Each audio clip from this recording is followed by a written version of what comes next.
हिंद दोस्तों, बुक डिकॉर्ड में आपका स्वागत है। आज एक नई बुक के साथ आया हूं, द प्रैक्टिसिंग माइंड। इस बुक के बारे में पढ़ते हैं। प्रैक्टिस का क्या हमारे दिमाग में बैठा है उसके बारे में बात करें। उससे पहले, वीडियो देखने से पहले आप लोग से प्लीज़ रिक्वेस्ट है, चैनल को प्लीज़ सब्सक्राइब कर ले। 100 लोग वीडियो देखते हैं लेकिन एक लोग भी सब्सक्राइब नहीं करते। प्लीज़ सब्सक्राइब करें, सपोर्ट करें। चलो अपने पॉइंट पे आते हैं। प्रैक्टिस, उसके पार्ट में लक्ष्य नहीं अभ्यास पर ध्यान देना है। Focus on the process note the goal. जो व्यक्ति केवल गोल देखता है वह रास्ते से घबरा जाता है, और जो व्यक्ति अभ्यास देखता है मतलब प्रैक्टिस, वह बिना थके आगे बढ़ते रहता है। जीवन में असफलता का सबसे बड़ा कारण क्षमता की कमी नहीं बल्कि गलत दृष्टिकोण है। हम परिणाम को इतना बड़ा बना लेते हैं कि प्रैक्टिस छोटा लगने लगता है।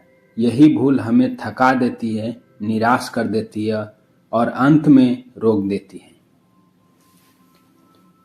एक एग्जाम्पल से समझते हैं। रवि एक साधारण युवक था, पर उसके सपने असाधारण थे। वह चाहता था कि वह जीवन में कुछ बड़ा करे, कुछ ऐसा जिससे उसे पहचान मिले, सम्मान मिले, आत्मसंतोष मिले। एक दिन उसने निश्चित किया कि वह स्वयं को अनुशासित बनाएगा। उसने एक बड़ा गोल तय किया, मुझे सक्सेस होना है। शुरुआत में उत्साह बहुत था। उसने योजनाएं बनाई, प्लानिंग किया, समय सारणी लिखी, सब कुछ प्लानिंग करके, और मन ही मन स्वयं को सक्सेस देखना शुरू कर दिया। पर कुछ ही दिनों में समस्या उत्पन्न होने लगी। गोल्स का बोझ क्या होता है? रवि जब भी प्रैक्टिस के लिए बैठता, उसके मन में एक विचार चलता, क्या मैं इतना कर पाऊंगा? इतना समय लगेगा? तब तक क्या होगा? अगर मैं सफल नहीं हुआ तो? गोल अब प्रेरणा नहीं, दबाव बन चुका था। द प्रैक्टिसिंग माइंड बताती है कि जब लक्ष्य बहुत बड़ा हो तो मन वर्तमान से कट जाता है। व्यक्ति आज के छोटे कार्य को देखने के बजाय फ्यूचर के भारी परिणाम को देखने लगता है, और यही फ्यूचर का भार व्यक्ति को थका देता है। आंतरिक संघर्ष। रवि अब अभ्यास करने से पहले ही थक जाता था। वह सोचता, इतना सब करना यह तो बहुत कठिन है। वास्तव में कठिन काम अभ्यास नहीं था, कठिन काम था फ्यूचर का बोझ उठाना। उसने स्वयं से पूछा, क्या सक्सेस लोग भी ऐसे ही सोचते होंगे? अभ्यास का वास्तविक अर्थ क्या है? द प्रैक्टिसिंग माइंड एक मूलभूत सत्य दिखाती है। अभ्यास का उद्देश्य लक्ष्य प्राप्त करना नहीं, अभ्यास का उद्देश्य अभ्यास करना। जब व्यक्ति अभ्यास को केवल एक कार्य मान लेता है तो मन शांत हो जाता है, पर जब अभ्यास को गोल से जोड़ देता है तो मन भयभीत हो जाता है। रवि ने पहली बार यह समझा कि उसका संघर्ष काम से नहीं, सोच से था। एक कहानी से समझ। नदी और पहाड़ की एक कहानी। एक नदी थी जिसे समुद्र तक पहुंचना था। यदि नदी हर दिन यह सोचती समुद्र कितना दूर है तो वह बहाना छोड़ देती, पर नदी बस बहती रहती। वह न दूरी गिनती न समय, और अंततः समुद्र तक पहुंच जाती। रवि ने इस कहानी से अपना उत्तर पा लिया। गोल बनाम प्रक्रिया। गोल फ्यूचर में रहता है, प्रक्रिया वर्तमान में रहता है। लक्ष्य व्यक्ति से कहता है, अभी तुम पर्याप्त नहीं हो। प्रक्रिया व्यक्ति से कहती, अभी जो जोर कर रहे हो वही प्राप्त है। द प्रैक्टिसिंग माइंड सिखाती है कि जो व्यक्ति प्रक्रिया में रम जाता है उसके लिए लक्ष्य अपने आसपास आता जाता है। तो रवि का जो पहला परिवर्तन है, रवि ने अपने लक्ष्य को हटाया नहीं, पर उसे सामने से हटाकर पीछे रख दिया। अब उसका नया नियम था, मैं आज सिर्फ अभ्यास करूंगा, मतलब प्रैक्टिस करूंगा, परिणाम की चिंता नहीं करूंगा। वह बैठता, पढ़ता, लिखता बिना यह सोचे कि इससे क्या बनेगा। पहली बार प्रैक्टिस हल्का लगने लगा। प्रेजेंट क्षण की शक्ति। जब व्यक्ति केवल आज के कार्य पर ध्यान देता है तो मन में शांति आती है। द प्रैक्टिसिंग माइंड कहती है, प्रेजेंट में किया गया प्रैक्टिस ही फ्यूचर बनाता है। फ्यूचर की चिंता करना प्रेजेंट की ऊर्जा को नष्ट करना है। एक एग्जाम्पल से समझते हैं। जब कोई बच्चा चलना सीखता है तो वह यह नहीं सोचता कि मुझे दौड़ना है, मैराथन जीतनी है। वह बस एक कदम आगे रखता है, फिर गिरता है, फिर उठता है और एक दिन वह दौड़ने लगता है। प्रैक्टिस को खेल बनाओ। बुक सिखाती है कि प्रैक्टिस को बोझ नहीं, खेल की तरह देखो। जब कार्य खेल बन जाता है तो मन सहयोग करता है। रवि अब प्रैक्टिस को परीक्षा नहीं मानता था, वह उसे सीखने का अवसर मानने लगा था। तो इस जो पार्ट 1 का जो पूरा मेन पॉइंट है, इससे हम क्या समझते हैं? गोल प्रेरणा दे सकता है पर दिशा प्रैक्टिस देता है। फ्यूचर की चिंता प्रैक्टिस को भारी बना देती है। प्रेजेंट पर ध्यान प्रैक्टिस को सरल बना देता है। रवि अब यह समझ चुका था कि सफलता का रहस्य गोल में नहीं, कंटिन्यूअस प्रैक्टिस में छिपा है, और यही समझ उसकी यात्रा की सच्ची शुरुआत थी। पार्ट 2, अभ्यास की अवस्था, मन का शांत प्रभाव। The practice status claim focus on the mind. जब मन परिणाम से मुक्त हो जाता है तभी प्रैक्टिस ध्यान बन जाता है। अधिकांश लोग प्रैक्टिस को बोझ मानते हैं क्योंकि मन प्रैक्टिस में नहीं, परिणाम में उलझा रहता है। द प्रैक्टिसिंग माइंड सिखाती है कि जब मन पूर्ण रूप से प्रेजेंट में टिक जाता है तब अभ्यास संघर्ष नहीं, प्रवाह बन जाता है। अब एक कंटिन्यूअस निरंतरता कि कैसे रखें, उसके एक कहानी। रवि ने अपना अभ्यास को नियमित बना लिया। वह प्रतिदिन निश्चित समय पर बैठता, बुक खोलता और कार्य प्रारंभ कर देता। पर एक बात उसने स्पष्ट रूप से अनुभव की, कुछ दिनों अभ्यास बहुत सहज लगता था, पर कुछ दिन वही अभ्यास भारी हो जाता था। उसने स्वयं से प्रश्न किया, जब कार्य वही है तो मन कभी शांत कभी अशांत क्यों हो जाता है? अभ्यास की अवस्था क्या है? द प्रैक्टिसिंग माइंड इसे प्रैक्टिस स्टेट कहती है। यह वह अवस्था है जहां मन वर्तमान में रहता है, परिणाम की चिंता समाप्त हो जाती है, समय का बोध कम होता है, कार्य में स्वाभाविक रुचि उत्पन्न होती है। यही अवस्था जब आती है तब अभ्यास थकान नहीं बल्कि ऊर्जा देती है। रवि का अनुभव, एक दिन रवि अभ्यास करते करते समय का ध्यान ही भूल गया। जब उसने घड़ी देखी तो 1 घंटा बीत चुका था। उसके मन में कोई चिंता नहीं थी, कोई तुलना नहीं थी, कोई आत्म संदेश नहीं था, बस कार्य था और वह स्वयं था। यही अभ्यास की अवस्था थी। मन क्यों भटकता है? मन का स्वभाव फ्यूचर और पास्ट में जाना है। जब मन कहता है यह कितना समय लेगा, क्या यह पर्याप्त है, मैं दूसरों से पीछे तो नहीं हूं, तब अभ्यास की अवस्था टूट जाती है। द प्रैक्टिसिंग माइंड कहती है मन को नियंत्रित नहीं, निर्देशित किया जाता है। एक कहानी। दीपक। एक साधक प्रतिदिन दीपक जलाकर ध्यान करता था। एक दिन हवा चली और दीपक बुझ गया।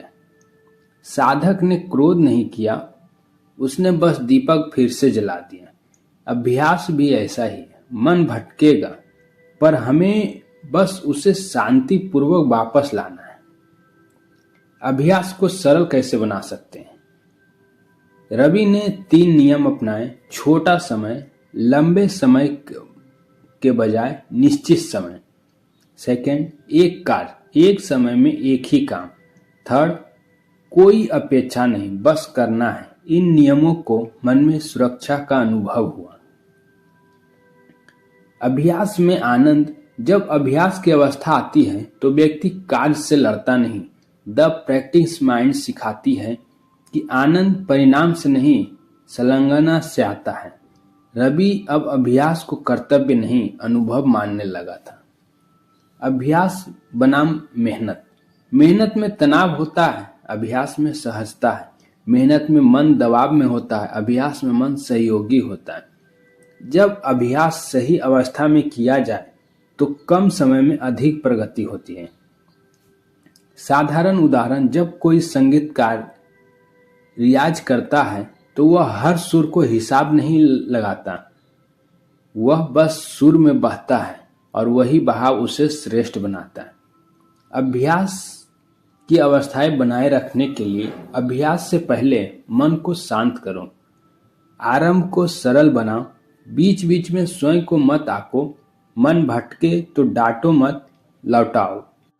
पार्ट 2 का जो मेन पॉइंट है, अभ्यास की अवस्था मन की शांति से आती है। परिणाम की चिंता अभ्यास को तोड़ देती है। वर्तमान में टिके रहना ही वास्तविक साधन है। रवि अब समझ चुका था कि सफलता संघर्ष से नहीं, शांत और निरंतर अभ्यास से आती है, और यही अभ्यास की अवस्था उसकी यात्रा का अगला चरण बन चुकी थी। पार्ट 3, वर्तमान क्षण की शक्ति, अभ्यास की आत्मा। Power of the present moment in practice. जो व्यक्ति वर्तमान में टिकना सीख लेता है, भविष्य स्वयं उसके चरणों में आ जाता है। अधिकांश लोग अभ्यास से नहीं, वर्तमान से भागने के कारण असफल होते हैं। द प्रैक्टिसिंग माइंड हमें सिखाती है कि अभ्यास की वास्तविक शक्ति केवल इसी क्षण में छिपी होती है। और कहानी की आगे की यात्रा। रवि अब नियमित अभ्यास कर रहा था। समय भी तय था, स्थान भी तय था, पर फिर भी कुछ दिन मन अत्यंत अशांत रहता।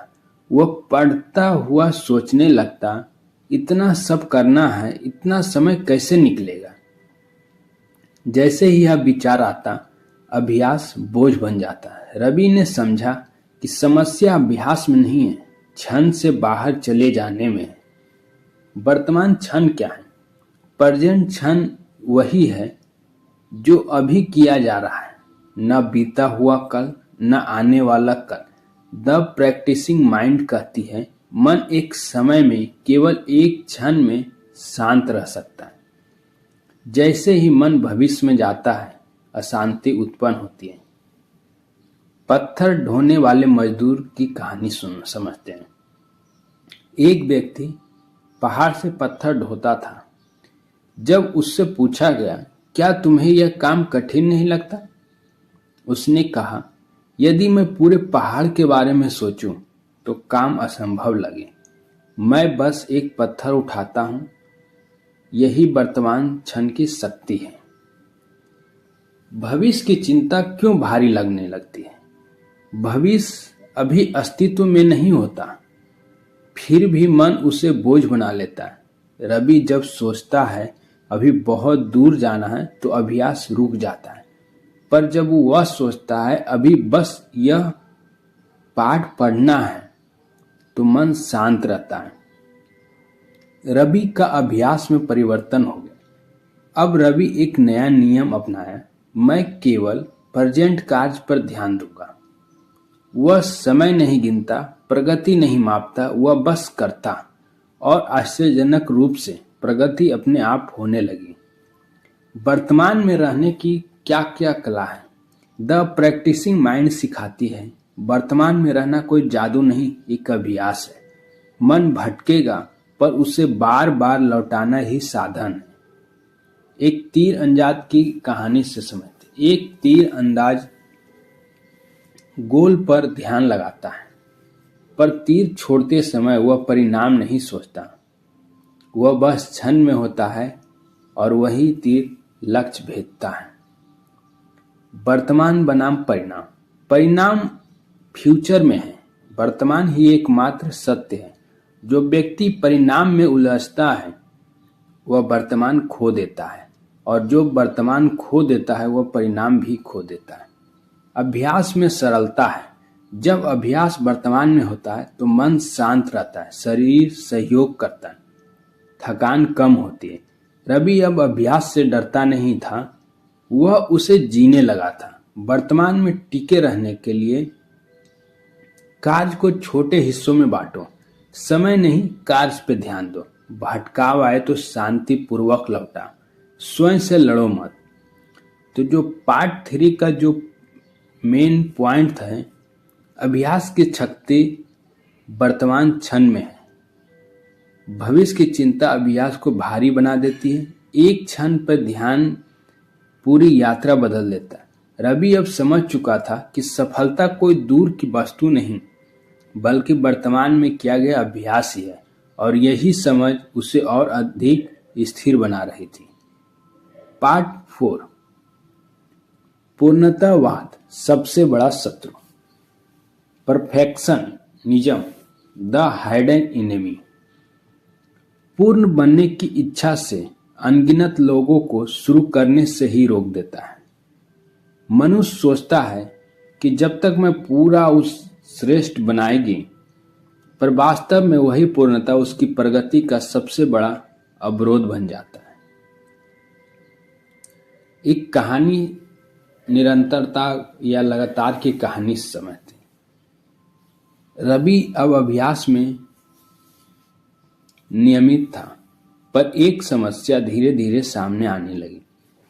वह कार्य तो करता था, पर वह बार बार मन में असंतोष बना रहता। वह लिखता और सोचता, यह अभी सही नहीं है, इसे और बेहतर होना चाहिए। लोग पढ़ेंगे तो क्या सोचेंगे। परिणाम यह हुआ कि कार्य बार बार रुक जाता। रवि ने समझा कि अब शत्रु आलस नहीं, पूर्णतावाद है।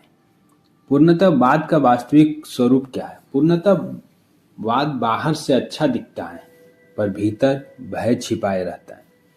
यह व्यक्ति से कहता है, गलती मत करो, औसत मत बनो, सब कुछ एकदम सही होना चाहिए। द प्रैक्टिसिंग माइंड सिखाती है कि पूर्णतावाद अभ्यास को सीखने से हटाकर आत्म मूल्यांकन बना देता है, और जहां मूल्यांकन होता है वहां भय जन्म लेता है।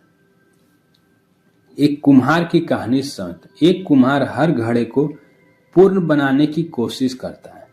वह एक घड़ा बनाता है, फिर उसे सुधारता ही रहता है। दूसरा कुम्हार बिना रुके घड़े बनाते जाता है। कुछ टूटते हैं, कुछ टेढ़े होते हैं, पर हाथ चलते रहते हैं। समय के साथ दूसरा कुम्हार अद्भुत कारीगर बन गया। पहला कुम्हार अभी भी पहले घड़े में उलझा हुआ है। पूर्णतावाद बनाम अभ्यास। पूर्णतावाद भविष्य में रहता है, परिणाम, तुलना, स्वीकृति। अभ्यास वर्तमान में रहता है, अगला कदम, यही क्षण, यही कार्य।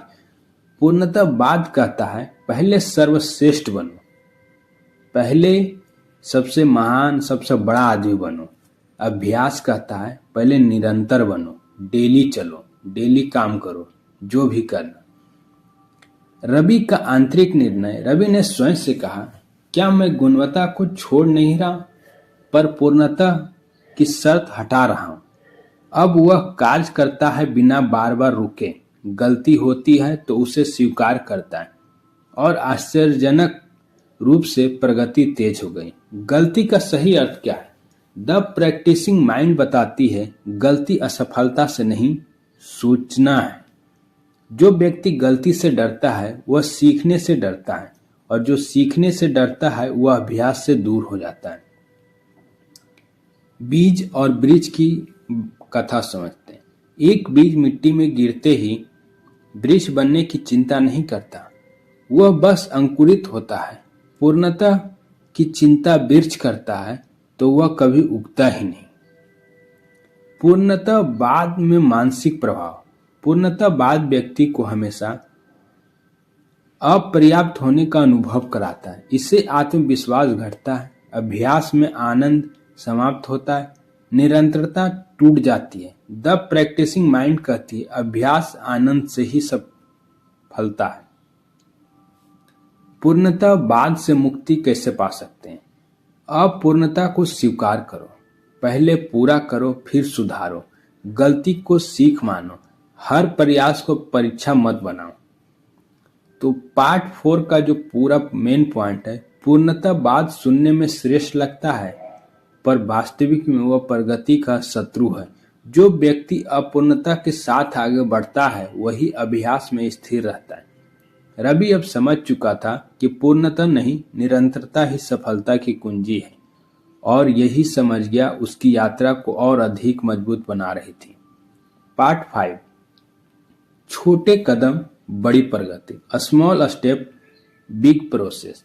जो व्यक्ति हर दिन छोटा स्मॉल स्टेप उठाता है वही व्यक्ति अंततः लंबी यात्रा पूरी करता है। अधिकांश लोग इसलिए रुक जाते हैं क्योंकि वे बड़े परिणाम चाहते हैं, पर द प्रैक्टिसिंग माइंड सिखाती है कि प्रगति का रहस्य बड़े प्रयासों में नहीं, छोटे और निरंतर कदमों में छिपा है। कहानी को आगे की कड़ी। रवि अब अभ्यास से डरता नहीं था, वह पूर्णतः बाद काफी हद तक मुक्त हो चुका है। पर फिर एक समस्या बची हुई थी। कुछ दिन वह बहुत अच्छा अभ्यास करता और कुछ दिन बिल्कुल नहीं। उसने सोचा, जब मैं इतना समझ चुका हूं तो फिर निरंतरता क्यों टूट जाती है? अब समस्या की जड़ समझते हैं। रवि ने ध्यान दिया कि वह अभ्यास को अब भी कभी कभी बहुत बड़ा बना देता था। वह सोचता, आज ज्यादा करना है, आज पूरा अभ्यास खत्म करना, और यही सोच मन को थका देती है। द प्रैक्टिसिंग माइंड स्पष्ट कहती है, मन बड़े लक्ष्य से नहीं, छोटे कार्य से सहज होता है। अस्टेयर की कहानी समझते। एक व्यक्ति को ऊंचे पहाड़ पे चढ़ना था। जब उसने ऊपर देखा तो डर गया, पर जब उसने केवल पहली सीढ़ी या पहली स्टेयर केस पर ध्यान दिया तो यात्रा संभव हो गई। छोटा कदम मन को सुरक्षा देता है। छोटे कदम क्यों काम करते हैं? छोटा कदम डर कम करता है, टाल मटोल घटाता है, आत्मविश्वास बढ़ाता है। जब मन जानता है कि कार्य सरल है तो वह सहयोग करता है। रवि का नया नियम। रवि ने स्वयं से कहा, मैं कम करूंगा पर हर दिन करूंगा। अब उसका अभ्यास समय भी छोटा था और कार्य भी सीमित, पर आश्चर्यजनक रूप से निरंतरता मजबूत हो गई। निरंतरता का रहस्य द प्रैक्टिसिंग माइंड सिखाती है, निरंतरता प्रेरणा से नहीं, सफलता से आती है। जब अभ्यास आसान होता है तो मन बहाने नहीं बनाता।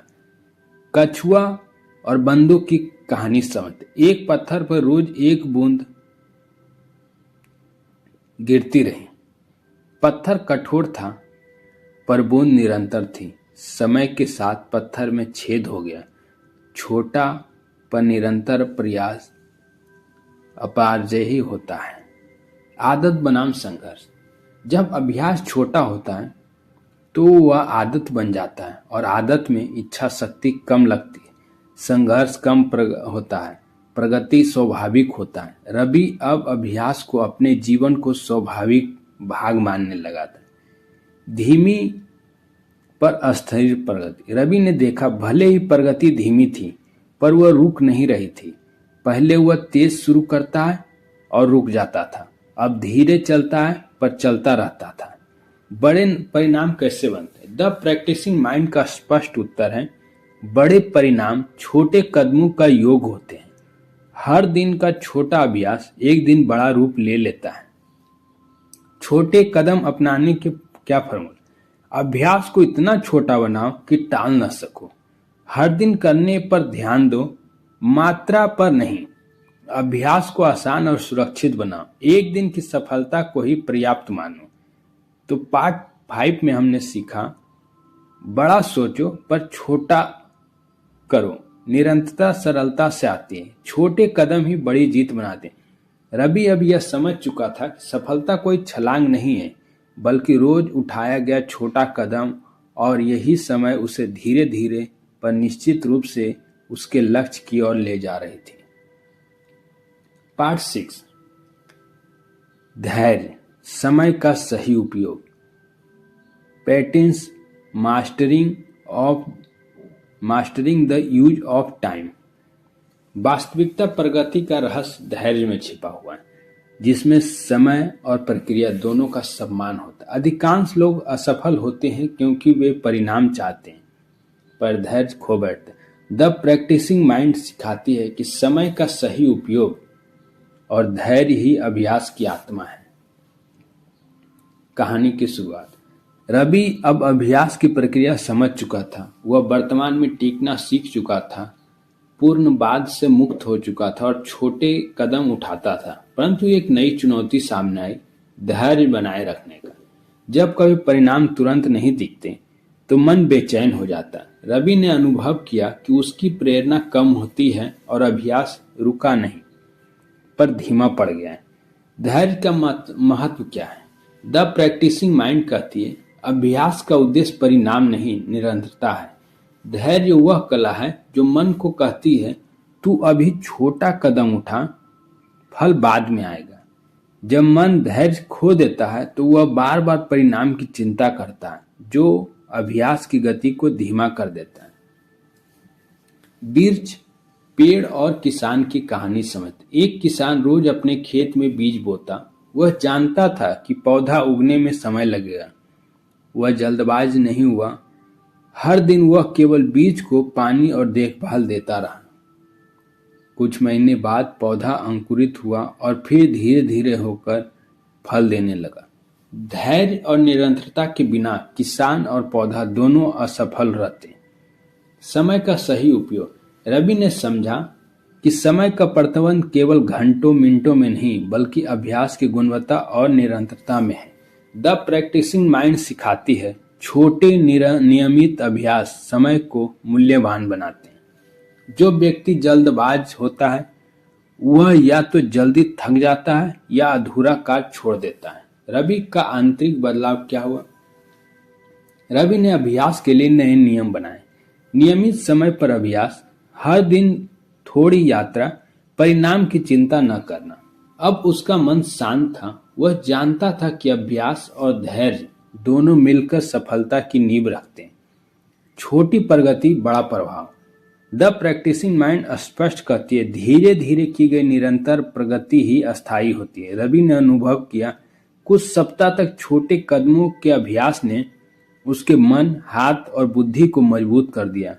फल तुरंत नहीं दिखाई दिए पर भीतर आत्मविश्वास और कौशल विकसित हो रहा था।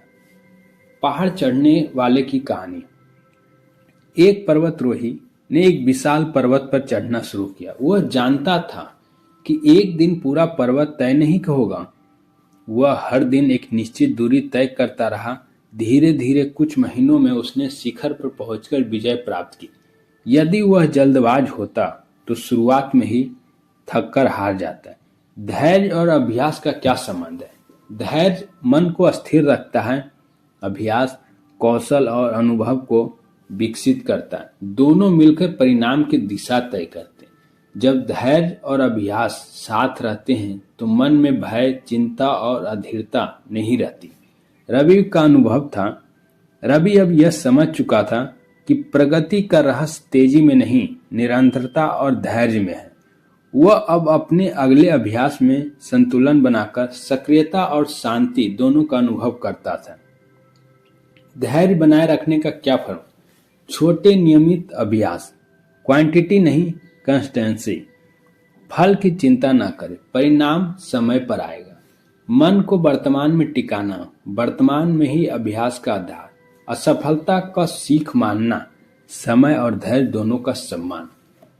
तो पार्ट 6 में हमने सीखा, समय और धैर्य का सम्मान करें। छोटे निरंतर प्रयास या स्थायी प्रगति देती है। अभ्यास को आनंद तभी आता है जब परिणाम पर अधीरता ना हो। रवि अब समझ चुका था कि सफलता दौड़ नहीं, यात्रा है और यही उसे शांत, स्थिर और सशक्त बना रही थी। पार्ट 7, फोकस, ध्यान का केंद्र। Focus, the power of concentration. ध्यान के बिना अभ्यास केवल प्रयास है। ध्यान के साथ अभ्यास कला बन जाता है। अधिकांश लोग अभ्यास करते हैं पर उनका मन हर जगह भटकता है। द प्रैक्टिसिंग माइंड सिखाती है कि सच्ची प्रगति और सफलता का रहस्य फोकस में है। कहानी की शुरुआत करते हैं। रवि अब अभ्यास, वर्तमान क्षण, छोटे कदम और धैर्य समझ चुका था, पर एक नई चुनौती उसके सामना किया, ध्यान केंद्रित करना। वह पढ़ते समय सोचता, इतना शोर, इतने विचार, मैं ध्यान कैसे रखूं? कभी कभी उसके मन बहस और तुलना में फंस जाता। अभ्यास तो कर रहा था, पर गहन लाभ नहीं मिल रहा था। फोकस क्यों जरूरी है? द प्रैक्टिसिंग माइंड कहती है, फोकस अभ्यास को दिशा देती है। बिना फोकस के समय व्यर्थ चला जाता है। फोकस मन को शांत करता है और ऊर्जा केंद्रित करता है। यदि मन हर तरफ भटके तो प्रयास कमजोर पड़ जाता है। रवि का पहला अभ्यास। रवि ने यह नया नियम अपनाया, हर अभ्यास का प्रारंभ 1 मिनट ध्यान केंद्रित करने से होगा।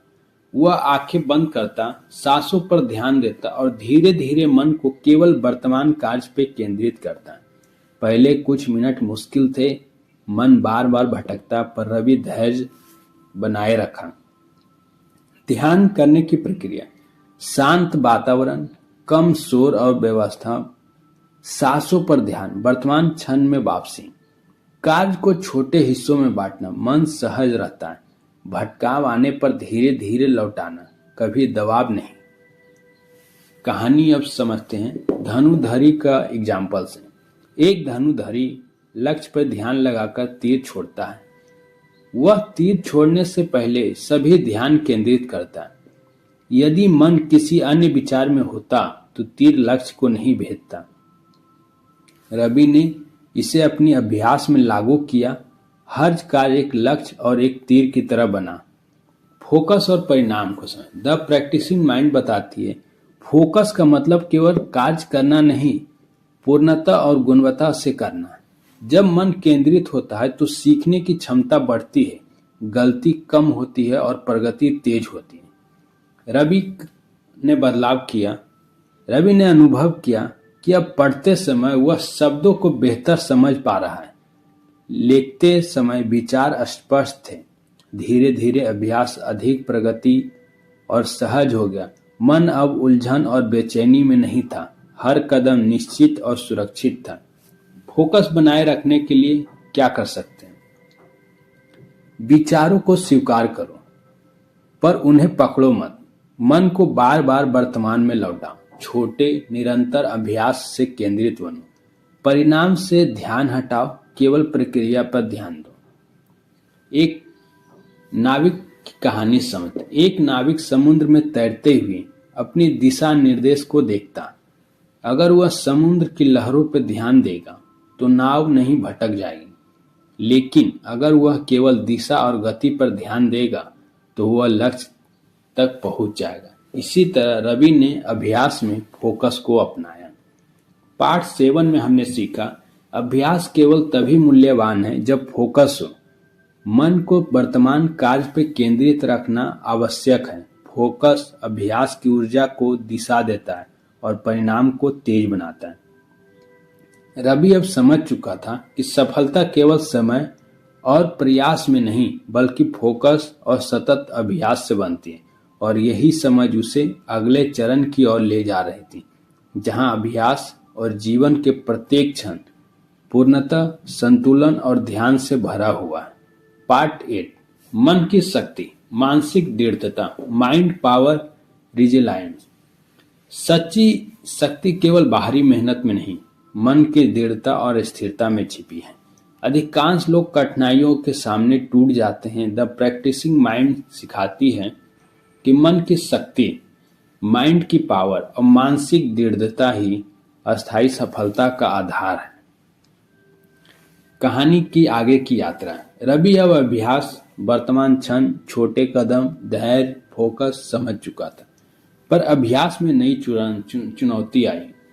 मन को डर और असफलता का भय। कभी कभी वो सोचता, अगर यह प्रयास विफल रहा तो मैं पर्याप्त। मन ऐसे विचार आते हैं जो उसे अस्थिर कर देते हैं। मानसिक शक्ति और अभ्यास। द प्रैक्टिसिंग माइंड कहती है, मानसिक शक्ति का अर्थ है धैर्य और फोकस को बनाए रखना। यह डर, असफलता और विचलन के बावजूद अभ्यास जारी रखना। मन की दृढ़ता अभ्यास के स्थिर प्रगति को सुनिश्चित कर। यदि मन कमजोर है तो अभ्यास केवल समय बिताने जैसा हो जाता है। रवि ने यह महसूस किया, जब मन, भय और चिंता आती है तो हाथ काम नहीं करते, आत्मविश्वास घटता है, ऊर्जा कम हो जाती है। तभी उसने निर्णय लिया, मैं भय और असफलता को स्वीकार करूंगा पर अभ्यास जारी रखूंगा। यह निर्णय उसके लिए पहला कदम मानसिक दृढ़ता की ओर थी। डर और असफलता का सही दृष्टिकोण क्या है?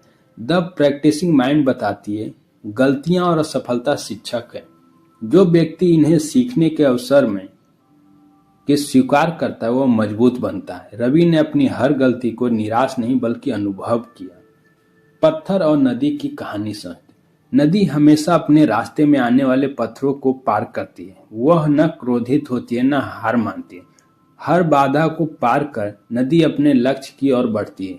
रवि ने इसे समझा, मन भी नदी की तरह होना चाहिए। विचलन आए तो लौटो, रुकना मत। मानसिक दृढ़ता के क्या है? स्वीकृति, अपने डर और कमजोरियों को स्वीकार करना। स्थिरता, कठिनाइयों के बावजूद अभ्यास जारी रखना। सकारात्मक दृष्टि, असफलता को सीख मानना। फोकस, मन को बार बार वर्तमान में लाना। रवि का अभ्यास। रवि अब यह अभ्यास में के समय सोचता, मैं गलत हो सकता हूं और मैं प्रयास जारी रखूंगा। इस दृष्टिकोण से उसे अंदर से मजबूत बनाए। हर दिन अभ्यास आसान नहीं था पर वह अब मन की शक्ति और स्थिरता के साथ करता था। मानसिक शक्ति का वास्तविक लाभ। द प्रैक्टिसिंग माइंड कहती है, मानसिक शक्ति केवल कठिन कार्य में नहीं, यह कठिनाइयां में भी स्थिर रखने में है। यह मन को थकने नहीं देता और अभ्यास को गहन बनाता है। रवि ने अनुभव किया कि अब उसके भीतर अभ्यास की आत्मविश्वास बन चुका था। पर्वतारोहण की कहानी सुन। एक पर्वतारोही मुश्किल चढ़ाई कर रहा था। वह कई बार फिसला, गिरा पर हार नहीं माना। हर बार उसने खड़ा होना और आगे बढ़ना सीखा। अंततः वह शिखर तक पहुंच चुका। मन की शक्ति और मानसिक दृढ़ता उसे मंजिल तक पहुंचाएगा। मानसिक दृढ़ता बनाए रखने के लिए क्या कर सकते हैं? अभ्यास के दौरान भय और चिंता को स्वीकार करो। गलतियों को सीख मानो। हर दिन एक छोटा प्रयास करो। वर्तमान क्षण पर केंद्रित करो। परिणाम में से ध्यान हटाओ, प्रक्रिया पर भरोसा रखो। पार्ट 8 का जो मेन पूरा पॉइंट है, सच्ची शक्ति मन की दृढ़ता में है। मानसिक शक्ति अभ्यास को स्थिर और परिणाम को अस्थायी बनाती है। भय और असफलता को स्वीकार कर अभ्यास जारी रखना सफलता का रहस्य है। रवि अब यह समझ चुका था कि सफलता केवल प्रयास और समय से नहीं बल्कि मन की शक्ति, स्थिरता और लगातार अभ्यास से आती है। और यही समझ उसे अंतिम चरणों की ओर ले जा रही थी, जहां अभ्यास, फोकस, धैर्य और मानसिक शक्ति एक संपूर्ण यात्रा की ओर ले जा रही थी। पार्ट 9, व्यवहार में लागू करना। सिद्धांतों से अभ्यास था। Applying the practicing mind from the theory to action. ज्ञान केवल तभी मूल्यवान है जब वह जीवन में लागू हो। अनुप्रयोग के बिना सिद्धांत केवल विचार बनकर रह जाता है। अधिकांश लोग बुक पढ़ते हैं, विचार समझते हैं, पर उन्हें अपने अभ्यास और जीवन में लागू नहीं करते। द प्रैक्टिसिंग माइंड सिखाती है कि सिद्धांत का वास्तविक लाभ तभी होता है जब हम उसे अपने दैनिक व्यवहार में उतारते हैं। कहानी की शुरुआत। रवि अब अभ्यास, फोकस, छोटे कदम, धैर्य, मानसिक दृढ़ता समझ चुका था, लेकिन एक नई चुनौती थी, सिद्धांत का व्यवहार में बदलना। किताबों को पढ़ना अभ्यास आसान था, पर रोजमर्रा की व्यस्तता और बाहरी व्यवधानों में उसे लागू करना कठिन था। वह अक्सर सोचता, मैं सब समझता हूँ पर इसे दिनचर्या में कैसे लाऊं? सिद्धांत के अभ्यास तक। द प्रैक्टिसिंग माइंड कहती है, सिद्धांत केवल दिशा देता है, वास्तविक प्रगति जब होती है तब सिद्धांत नित्य अभ्यास